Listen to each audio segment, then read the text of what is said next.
Right?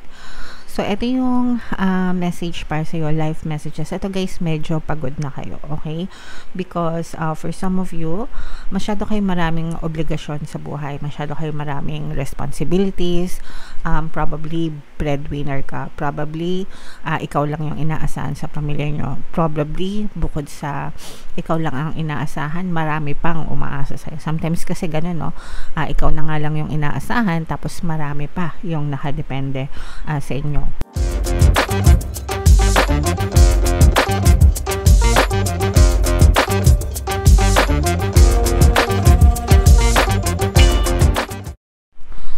Hello guys, hello Cancer, welcome back to Pinay Pixie Tarot.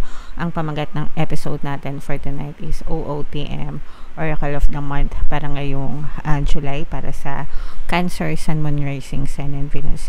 Meron tayong tatlong set ng decks dito guys. Ito yung para sa spiritual message nyo, ito yung sa life messages, and then ito naman yung sa love life.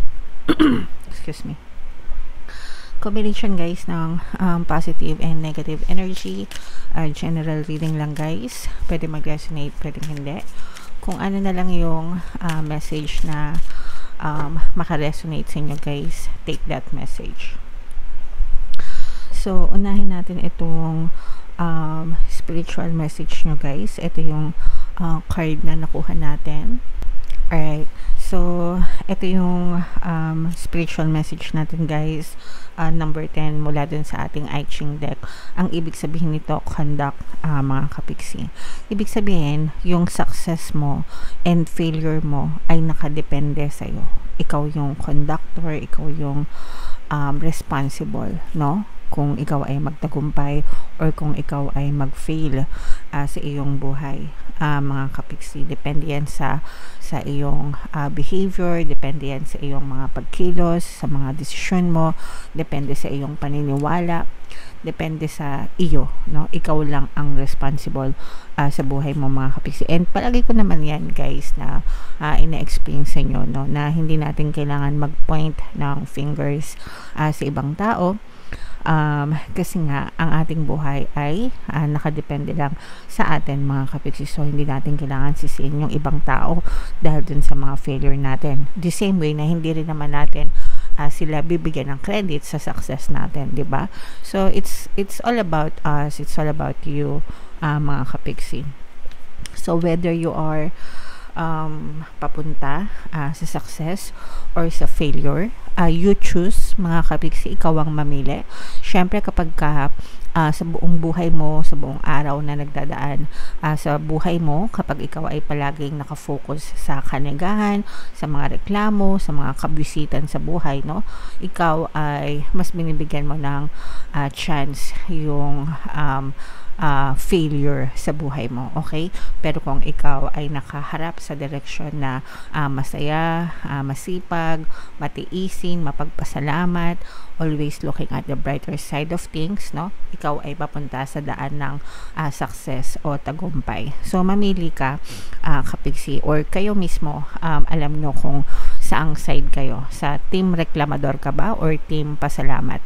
Comment down below, mga kapiksi. Team success ka ba or team failure? Comment down below. Alam nyo yan guys, no? Kasi ano nyo yan habit nyo yan, pagkatao nyo yan. Sa isang buong araw na lumilipas sa buhay mo, alam mo kung nega ka, alam mo kung positibo ka. Ikaw lang nakakaalam yan kasi ikaw lang ang nakakapag-control ng thoughts mo. So ikaw lang din ang makakaalam if you are bound for success or bound for failure, okay? So minsan mahirap aminin, di ba? Mahirap aminin sa sarili mo na team nega ako, team reklamador ako, 'di ba? Team hindi ako makontento. It's okay kung hindi makontento, pero at least magpasalamat kayo, 'di ba?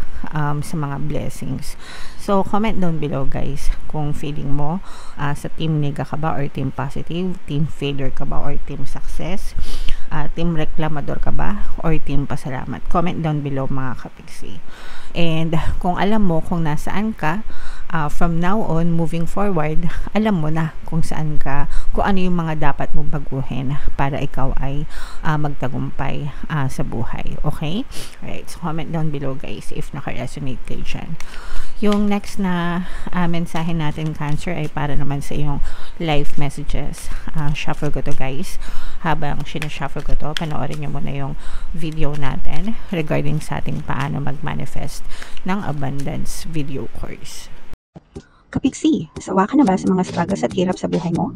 Masipag ka ba at masikap sa buhay ngunit hindi ka pa rin umaasenso? Ilang beses ka na bang nag-attempt mag-negosyo at mag-invest pero palagi ka pa rin nalulugi? Sa pagkakataon na ito ay maaaring may subconscious beliefs ka na nagiging balakid sa iyong pag-unlad at pagyaman. Introducing, paano mag-manifest ng abundance video course. Dito ay matututunan mo ma-overcome ang mga balakid mo para tuluyan ka ng umunlad, umasenso, sumagana, maging matagumpay, successful at maswerte sa iyong kabuhayan, pera, trabaho, negosyo sa lapi at kaperahan ng bonggang-bongga. Dali, mag-send na ng email sa pinoypixie@gmail.com at simulan na ang iyong pagyaman ngayon. Alright, so sa lahat ng gusto mag-avail ng course, guys, 20% tayo until June 30. Mag-avail na kayo. Sobrang ganda ng course. Sobrang laki ng discount, mga kapiksi. Alright? So, ito yung message para sa iyo, life messages. Ito, guys, medyo pagod na kayo, okay? Because for some of you, masyado kayo maraming obligasyon sa buhay. Masyado kayo maraming responsibilities. Probably, breadwinner ka. Probably, ikaw lang yung inaasahan sa pamilya nyo. Probably, bukod sa ikaw lang ang inaasahan, marami pang umaasa sa'yo. Sometimes kasi ganun, no? Ikaw na nga lang yung inaasahan, tapos marami pa yung nakadepende sa inyo. Okay? And then sometimes naman, for some of you, baka wala kayong choice. Kahit na ayaw nyo yung trabaho nyo or kahit ayaw nyo ng source of income nyo, wala naman kayong choice kasi hindi kayo makalipat ng ibang trabaho, may kontrata kayo, ganyan-ganyan. So, wala kayong choice kundi magtiis. And ang nakikita rin natin dito, nagkakanda-kanda kuba na kayo. Kakanda-kanda kuba. No? Tingnan nyo yung kanyang image, no? Talagang kubang-kuba na siya. Nagkakanda-kanda kuba na kayo sa pagsasalo ng mga responsibilidad sa buhay, and this one is exhausted na, pagod na. Okay? Kumbaga, you've had enough, parang feeling mo anytime soon bibigay na kayo, mga kapiksi. So this is very burdensome, guys. For some of you, medyo mabigat talaga itong pinagdadaanan ng iba sa inyo, pero that's fine, guys. Lilipas din yan. Magpahinga, no? Sabi ko nga sa inyo, guys, okay lang na maging responsable tayo sa buhay natin, pero bigyan natin ng panahon yung sarili natin na makapagpahinga, makapag-recharge, no? Kung nabibigatan na kayo masyado sa mga responsibilities nyo, kalabitin nyo, no, yung mga kamag-anak nyo, kapamilya nyo, sabihin nyo sa kanila na, guys, nahihirapan na ako, SOS, okay? 911, kailangan ko ng tulong nyo, konting tulong naman, please, okay?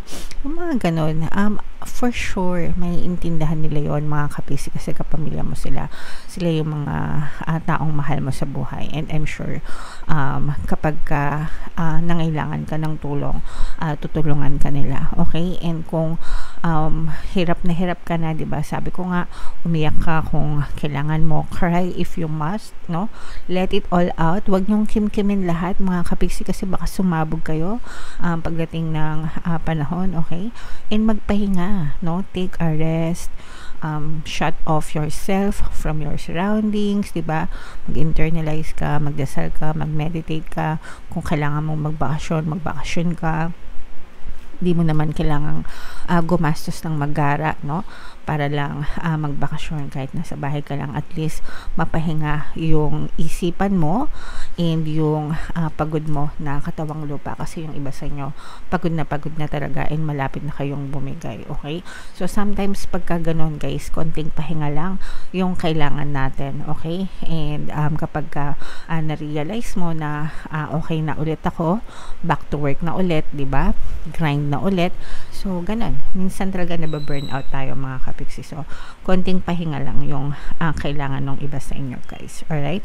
Huwag nyong ipagkait yun sa inyong sarili, mga kapiksi. Okay? So, comment down below, guys, if feeling nyo naka-resonate kayo dan. And then, yung last naman na message natin is para sa love message naman. Tingnan natin yung energy ng inyong mga situation. situation mga kapiksi.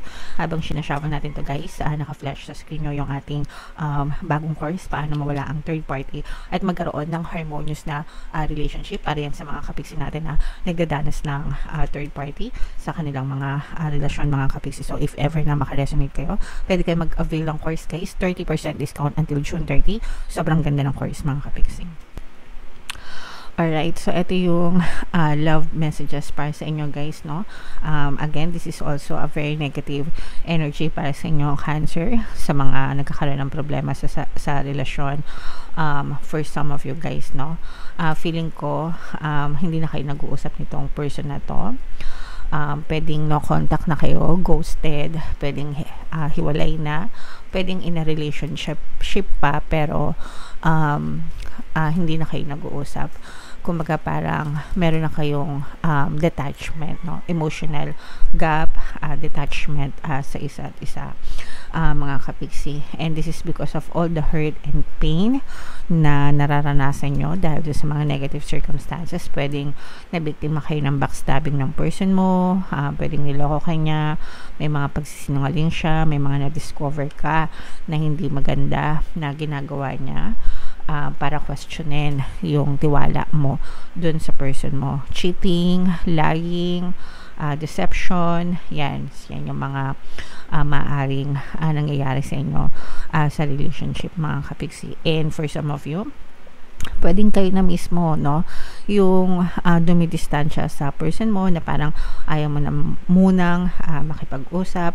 Yung iba sa inyo guys, parang feeling ko pagod na rin, no, kasi yung iba sa inyo parang feeling ko nag-try kayo, usually ganyan, no, especially pag Cancer, very understanding, mahaba yung PC niyan no, parang feeling ko for some of you, baka ilang beses na kayo nag-attempt na ayusin yung inyong relationship, pero hindi kayo nagkakaroon ng success, no, sa mga attempt nyo. So parang feeling ko kayo na mismo yung medyo nagkakaroon ng emotional detachment dun sa person, hindi dahil sa ayaw nyo na sa kanila, pero dahil sobra na kayong nasaktan. Pwede rin yung iba, baka ayaw nyo na talaga dun sa mga person nyo, pero yung iba, it's because of the hurt na naramdaman nyo and parang gusto mong ibigay sa sarili mo yung respeto na deserve mo. Okay? So, comment down below guys if naka-resonate kayo dito. Mag-focus muna kayo sa sarili nyo. Listen to our Ho'oponopono and self-love na subliminal dito sa ating channel. Makakatulong yan guys sa inyo para mag-heal kayo sa inyong mga relationship, mga kapiksi. Alright? Comment down below Cancer if feeling nyo naka-resonate kayo dyan sa mga messages na yan. Ito yung ating mga messages. Comment down below kung saang message kayo naka-resonate. Dito ba sa spiritual message, sa life, or dito ba sa love life? Comment down below mga kapiksi. Ito yung ating mga pampaswerte subliminal guys. Pwede nyo pakinggan para makatulong sa inyo. And ito naman yung ating success stories ng paano mag-manifest ng abundance video course. Click here to subscribe guys, and click here to join our membership program. Thank you for liking, sharing, and subscribing, and see you again next time. I love you all guys. Have a nice day. Bye bye.